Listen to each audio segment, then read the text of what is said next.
Hello friends, આપણે આ લેક્ચરની અંદર ધોરણ 9 નું ઇંગ્લિશનું એસાઇનમેન્ટ છે. એની અંદર સેક્શન સી નો ક્વેશ્ચન નંબર 6 છે એ શીખવાના છીએ. અને બહુ ઇઝી રીતે, સરળ રીતે તમને આવડી જશે. 3 માર્ક્સ તમારા ખીચામાં જઈ જશે. મને 100% ગેરંટીની સાથે તમને આવડશે જ. ખાલી થોડું વાંચવું પડશે. એ હું તમને શીખવાડી દઈશ કે કઈ રીતનું છે. હાર્ડ છે નહીં, બહુ ઇઝી છે. તો ટેન્શન લેતા નહીં. અને ચેનલ ઉપર નવા હોય તો સબસ્ક્રાઇબ કરી નાખો. ઓકે, તો સ્ટાર્ટ કરીએ છીએ. અહીંયા આગળ પહેલા આને સમજવા માટે હું પહેલા અહીંયા આગળ ખાલી થોડું કાચું શીખવાડી દઉં. આ કાચું શીખ્યો ને. તો અહીંયા આગળ પહેલું છે માઇટ. જો આપણને વાક્યમાં માઇટ આવી જાય છે ને, માઇટ લખેલું, તો એને દર્શાવીશું એક્સપ્રેસિંગ પોસિબિલિટી વડે. ઓકે, માઇટ એટલે કદાચ, પોસિબિલિટી વડે. વાક્યમાં કેન દેખાઈ જાય તો એને આપણે ટીક કરી દઈશું એક્સપ્રેસિંગ એબિલિટી.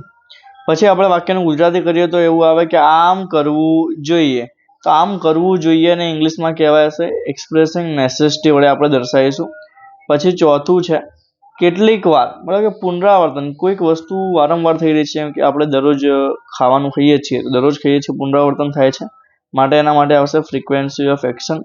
પાંચમું છે ક્રિયાની રીત. મતલબ કે આપણે બેઠા છીએ તો બેસે તો બધા, હે ને, પણ વાતો કરતા બેઠા છીએ, મતલબ ચૂપચાપ બેઠા છીએ, તો ક્રિયાની રીત દર્શાવવા માટે આવશે એક્સપ્રેસિંગ મેનર. છઠ્ઠું છે વિકલ્પ દર્શાવવા માટે. વિકલ્પ એટલે આઈધર ઓર એવું આપ્યું હોય તો અલ્ટરનેટિવ. સંપૂર્ણ વાત એટલે કે ધેટ. ખાલી વાક્યમાં જો ધેટ દેખાઈ ગયો એટલે આપણે લખી દઈશું રિપોર્ટિંગ. ઓકે, જવાબને ઇંગ્લિશમાં કહેવાય રિસ્પોન્સ. અને લાગણી વ્યક્ત કરવા વાળું વાક્ય હોય તેને દર્શાવીશું એક્સપ્રેસિંગ ઇમોશન વડે. ઓકે, વધારે આ કોઈ મોટી વસ્તુ નથી. તમે જેમ ચાલશે એમ ખબર પડી જશે. સ્ટાર્ટ કરીએ. પહેલું જ છે અહીંયા આગળ. જવાબ મૂકવાની પણ જરૂર નહીં. જો Sanjay can not come with us. શું આવી ગયું? Can.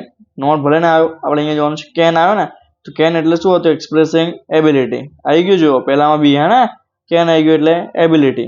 She has to take medicines. તેણે દવાઓ લેવી જોઈએ. તેણે દવાઓ લેવી જોઈએ એનો અર્થ શું થાય છે? આમ કરવું જોઈએ. ને આમ કરવું જોઈએ ને ઇંગ્લિશમાં શું કહેવાતું હતું? Expressing necessity. શું કહેવામાં આવતું હતું? આમ કરવું જોઈએ ને એક્સપ્રેસિંગ નેસેસિટી.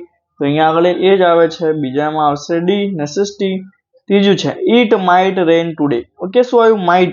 માઇટ આવે એટલે આપણે શું કીધું હતું? Expressing possibility. તો માઇટની અંદર શું આવી ગયું છે અહીંયા આગળ? Expressing possibility. ત્રીજામાં એ. રેડી? બીજું જોઈએ. Okay, Kiran can not drive a car. તો ફરીથી શું આવ્યું? કેન એટલે એબિલિટી છે. હા, પહેલામાં શું લાગશે? C, expressing ability. બીજું નીતા માઇટ. ફરીથી શું આવ્યું છે અહીંયા આગળ? માઇટ. તો માઇટ આવી ગયું છે એટલે અહીંયા આગળ શું આવશે? Expressing possibility. Okay, just 1 minute. હા, આગળ ત્રીજું છે the children must be discipline. બાળકો શાંતિથી, ઓકે, શિસ્તમાં બેઠા છે, હો ને, તો બાળકો શાંતિથી બેસવું જોઈએ એમ છે. બી એટલે બેસવું જોઈએ.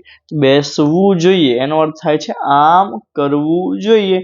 તો આમ કરવું જોઈએ એને શું કહેવાય? Expressing necessity.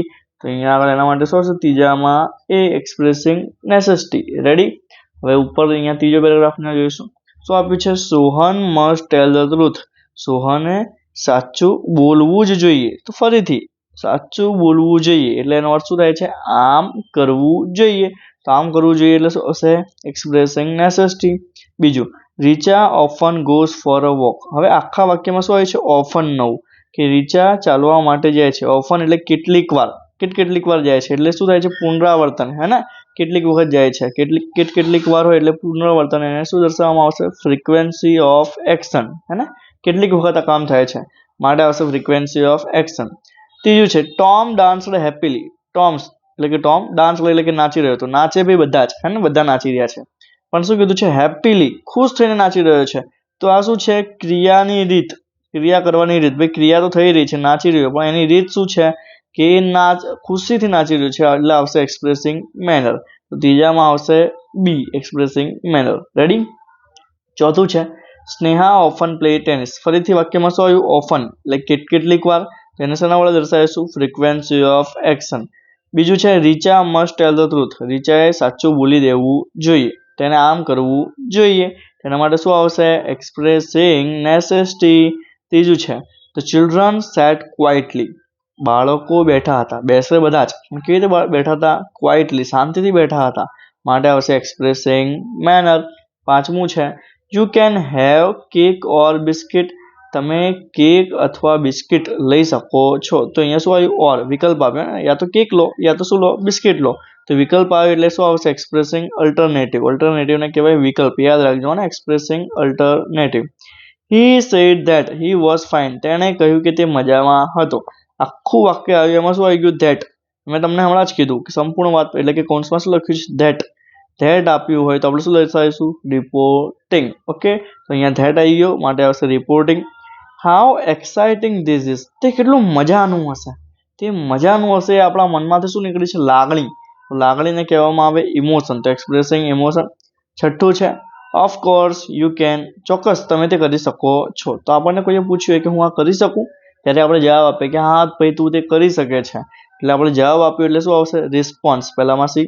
બીજું છે વિલ યુ હેલ્પ મી. તમે મારી મદદ કરશો? એવું હું તમને શું કરું છું? વિનંતી. ભાઈ કરો ને યાર, તમે કેમ આમ કરી રહ્યા છો? તો વિનંતી કરી છે એટલે આવશે એક્સપ્રેસિંગ રિક્વેસ્ટ. ત્રીજું છે is the bank open today. આજે બેંક ખુલ્લી છે? આપણે પૂછીએ આવું તો એનામાં શું કહેવાય? પૂછવામાં આવે એટલે એને કહેવાય ઇન્ક્વાયરી. જો તમને આ ક્વેશ્ચનમાં ખબર પડી હોય તો પ્લીઝ ચેનલને સબસ્ક્રાઇબ કરજો, લાઇક કરજો અને તમારા મિત્રોને પણ શેર કરો, જેથી એને પણ ભાઈ અહીંયા આગળ છે ને ઇંગ્લિશમાં માર્ક્સ સારા એવા આવી જાય. ઓકે, તો મળીએ નેક્સ્ટ વિડીયોની અંદર. Thank you.